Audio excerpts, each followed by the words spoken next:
LSP LCM या lowest common multiple या लघुत्तम समापवर्त। लघुत्तम समापवर्त क्या होता है? दो या दो से अधिक संख्याओं का वह समापवर्त जो सबसे छोटा हो। समापवर्त मतलब कॉमन मल्टीपल, ठीक है, या वह अपवर्त जो दोनों या जितने भी संख्या उनमें शामिल हो लेकिन सबसे छोटा हो। हमें पता है कि जो अपवर्त होता है वह तो संख्या के बराबर होगा या उससे बड़ा होगा। मतलब कि अपवर्त जो हो सकते हैं वो अनलिमिटेड हो सकते हैं, असंख्य हो जाएंगे।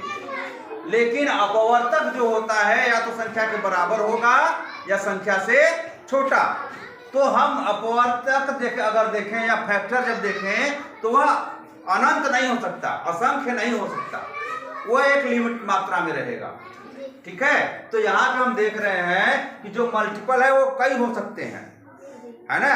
अपवर्त जो है वो बहुत सारे हो सकते हैं। अब बहुत सारे हो सकते हैं तो उसमें सबसे छोटा, जो सबसे छोटा होगा संख्या जो दोनों में शामिल होगा, जो सबसे छोटी संख्या होगी जो अपवर्त होगी, जो दोनों में शामिल होगी, वही दोनों या कई संख्याओं का अपवर्त होगा।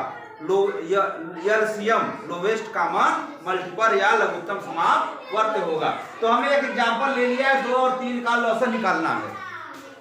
तो हम 2 और 3 के जब अपवर्त लिखते चले जाएंगे तो ढेर सारे अनंत लिखते चले जाएंगे, है ना। तो इस तरह से हम देख रहे हैं कि 6 जो है दोनों में कॉमन है, फिर उसके बाद 12, मतलब 6 के गुणक जितने भी होंगे वो दोनों के कॉमन होंगे।